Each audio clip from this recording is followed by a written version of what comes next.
ప్రేమ గురించి చెప్పగానే రాధాకృష్ణులు గుర్తుకొస్తారు. ప్రపంచంలో చాలా గొప్ప లవ్ స్టోరీస్ ఉన్నాయి, కానీ రాధాకృష్ణుల ప్రేమ కథ అంటే ఏమీ గొప్పవి కావు. ఆ ప్రేమకు ఆరంభం ఉంది కానీ అంతం లేదు.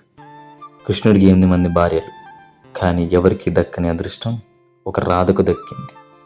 అదే కృష్ణుడితో కలిసి పూజలు అందుకోవడం. భూలోకంలో మొదలైన వీళ్ళ ప్రేమ కథ బృందావనం దాకా వచ్చింది. కృష్ణుడి నుంచి వచ్చినదే రాధ. వారిద్దరూ ఒక్కటే.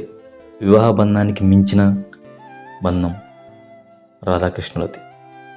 వారి ప్రేమ స్వచ్ఛమైనది మరియు నిస్వార్థమైనది. అందుకే వారిద్దరూ పెళ్లి చేసుకోలేదు. పెళ్లి మరియు ప్రేమ రెండు ఒకదానికొకటి భిన్నమైనవని నిరూపించారు. బృందావనంలో గోపికల మధ్య కృష్ణుడి వేణుగానానికి రాధ ముగ్ధురాలైంది. వారిద్దరి మధ్య ప్రేమ చిగురించింది. రాధ అంటే ఒక శక్తి, కృష్ణుడంటే పరమాత్మగా భావిస్తారు. రాధాకృష్ణుల ప్రేమ అది స్వార్థం లేనిది. ఆ ప్రేమకు భౌతికమైన హద్దులు లేవు. రాధాకృష్ణులు గోకులంలో నివసించేవారని, శ్రీరాముని శాపం వల్ల వారి వివాహం కాలేదని బ్రహ్మవైకర్త పురాణంలో ఉంది. కృష్ణుడు ద్వారకకు వెళ్ళాడు.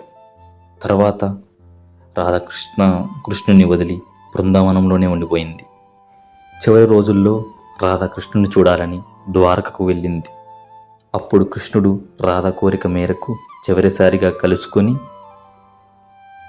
ఆమె ముందు వేణుగానం చేశాడు. రాధాకృష్ణులు ఇద్దరూ ఒకే ఆత్మస్వరూపం. ఒకరిలో ఒకరు జీవించారు. వారి ప్రేమ శారీరక ఆకర్షణకు అతీతమైనది. రాధాకృష్ణులు ఎప్పటికీ ప్రేమకు, భక్తికి